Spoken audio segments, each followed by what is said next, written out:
Another team in Woo! shambles, the U.S. men's national team. Which is It's coming home. Yes, this has gotten ugly. We're talking about teams that are not performing. Ugly. This is Ugly. a great day. Okay, This is fine, a great fine. day. This is a great It's an day. It's a great historic day. day.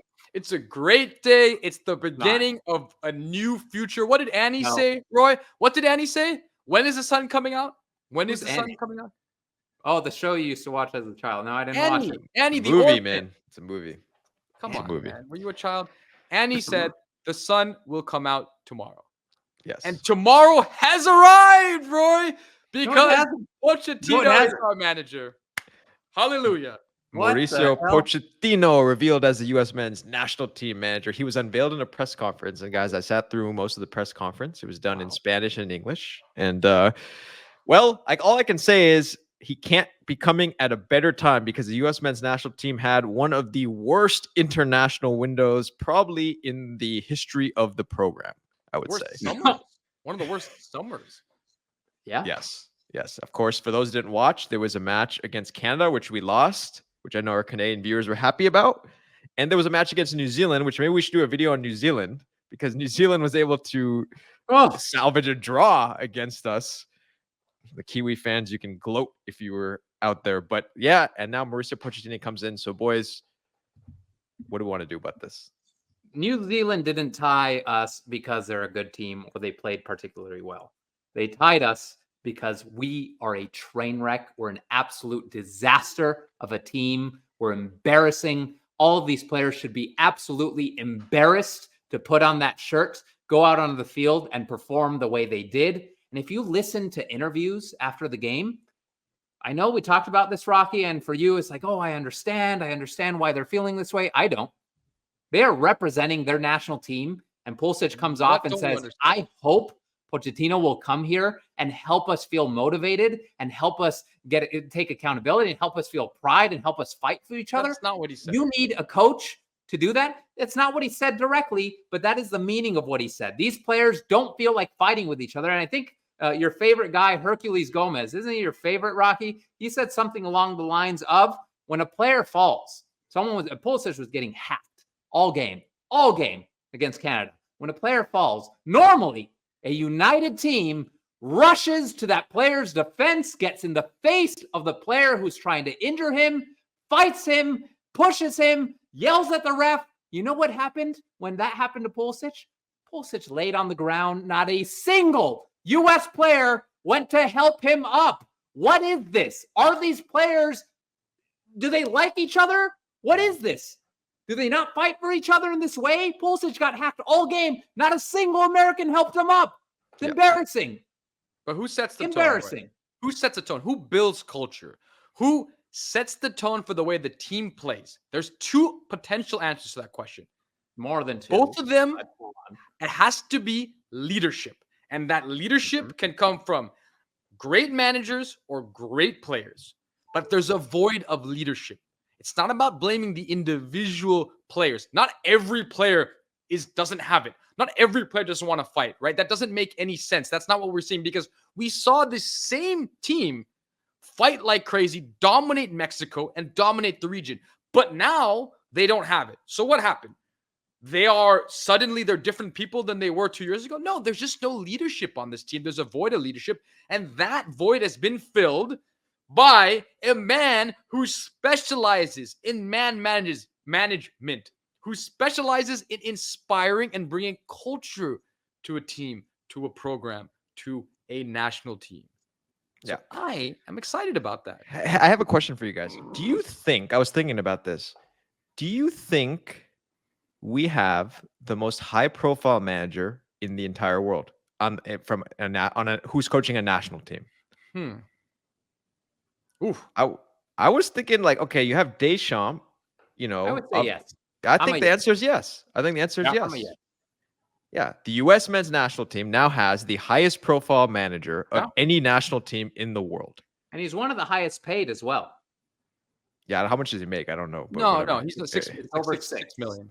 Okay. Yeah. I mean, this guy, Hansi Flick, the German coach, he makes much more than that. Hansi Flick is not the coach anymore. Oh, Yeah. sorry. Julian Nagelsmann. Julian Nagelsmann. Coach. Sorry, Julian Yes. Nagelsmann. Yeah. But I Nagelsmann think makes more. he's in the top 4, top 5. Okay. Yeah, We'll have he's to well track paid, that. but this is not Yeah. like funny money. This is not crazy money. It's just it's not that much more than other national team managers. But yes, you're right. He's the aside from you might say Nagelsmann, I think, or Scaloni because of he's a World Cup winning manager now. He probably comes into he's probably the highest profile hire in a long time of any national. I would say at this current juncture of time, we probably have the most highest profile manager in the world. Now, the question is, boys, what is he going to do about the mess that we've left him? Let's try to be proactive. Let's look forward. What is the first priority for this guy? And what does he have to fix first? Fix the attitude. That's number 1. Fix the attitude of this team. Get them motivated again. Get them feeling pride for representing their national team. I don't feel that from them. It's actually a unpleasant experience to watch this team right now because of that lack of fire that they have. So his number 1 priority isn't even tactical. I would say that's second. It's not tactical. It's not creating plays. It's not set pieces. It's getting the mentality right of these players. And I think it's going to take more than one guy to do that. We'll see. If he's a magician and could get all these players hyper motivated, then great. I think that alone is going to take us from where we are now to back to being a good team, back to being a team that are kings of CONCACAF, first of all, and that we could hope and dream make a World Cup semifinal. 100%. I that's and the good thing is that's where he starts. That is his playbook. That's what he starts with. He starts with people. He starts with building a culture. He starts with shaking hands. He's big on shaking hands. He's big on energy, transference of energy, and being able to shake someone's hand and then sense the energy that they have. It's interesting. His theory is if you shake someone's hand, you can tell, have they slept well? Have they had a bad day? Is there something in their mind that's bothering them? Are they dissatisfied? Are they happy? Are they energized? Are you just talking about your handshaking philosophy? Because I have never heard Pochettino's handshake. Read it. This is Pochettino's handshaking philosophy. He's written a book. You can try reading from time to time. But in that book, what he focuses on is culture and people. And so he will start there. The challenge for him is going to be, it's not a lot of time. Can he do it in the short time he has? I don't know. I really hope so. But he's going to come in with something fresh that no one else has given these players. So he's at least going to get something more out of them for sure. What the ceiling is, I don't know, but he's going to energize him. That, Roy, I can guarantee you. He was talking about in the press conference. He's spoken to Emma Hayes at length. They have a good relationship, and they both come from the Chelsea blueprint. And so you've already seen kind of what impact Emma Hayes has made. Granted, the U.S. women's national team caliber of talent is on a different level than us, but it's inspirational. Exit in the World Cup. Yeah, round of 16 to an Olympic gold medal. Yeah, results. That's a huge change. Fair. So he was speaking about how he was talking to her, and she kind of just gave him some tips about just our federation as a whole. And so that's kind of what I want to finish with, Roy, is he's now in the U.S. Federation, and both you and I have worked in soccer in this country, and we have interfaced with the U.S. Federation, and we understand the people over there and the good and the bad. I'll put it that way, and I'll leave it at that. How does he deal with that? It's mostly bad. And I am interested to see how he's going to face that down the line. If there'll be a point where he just throws the towel in and I'm done with this BS. I'm not dealing with this. It's very much a kiss the ring organization. It's an organization where you have to be in the know of who's who and be friends with this person. It's highly political. It's disgusting, and it's affecting the national team program, and it's affecting youth development in this country. The fact that we haven't fixed it and countries like Japan have in such a short timeline is a sign that we have a bad, I don't know if I want to say corrupt, but just a bad, poorly performing, not bad intentions, but got the wrong priorities. And he's going to have to deal with all that. And I think he's going to do fine as long as he's allowed to manage the national team program and no one bothers him. No one gives him their opinions and he just leads it. He's going to do fine. But we'll see if that's the case. I think he has the advantage of reputation. And so he comes in, first of all, they paid him a lot. So you paid him this money, now shut up, right?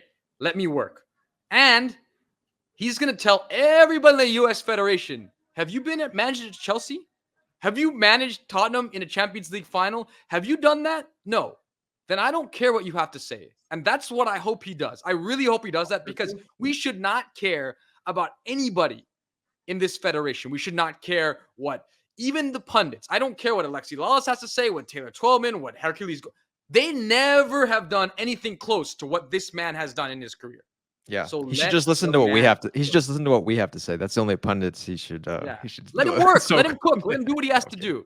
And I hope he just comes in with that attitude. Because if he tries to cater to these people, then we're screwed. Yeah. Totally All right. straight. So the next time we get to see the U.S. men's national team in action is the next international window in October. We'll obviously have much more videos out there from then till now. Final thoughts, boys, as we wrap for the day. Real quick. Anything? I'm not as I am optimistic. I am excited, but I'm not as with the mentality of Rocky that this guy's going to fix everything. I don't have that mentality. I don't think it's going to happen. I think this program is a little more broken than we think. And I think wholesale changes, as I keep saying, starting at the bottom. Look at what Japan is doing. Starting at the bottom. Building that philosophy from the ground up. Getting players through the same system. That's what needs to come. If we don't have that foundation, the head coach could only impact so much. But is he the best possible option to try and fix it? I think so. If he can't do it, nobody can. Yes, I think so. We shall see. For those international viewers out there, we would love your thoughts on what you think's wrong with the U.S. men's national team. I think that's the interesting perspective. And obviously, U.S. men's national team fans, go ahead and let us know what you feel about Mauricio Pochettino and the hire. For those of you enjoying these videos, please subscribe to the channel. We'll come back to you with a podcast segment every week and then some other videos about interesting topics in the world of football.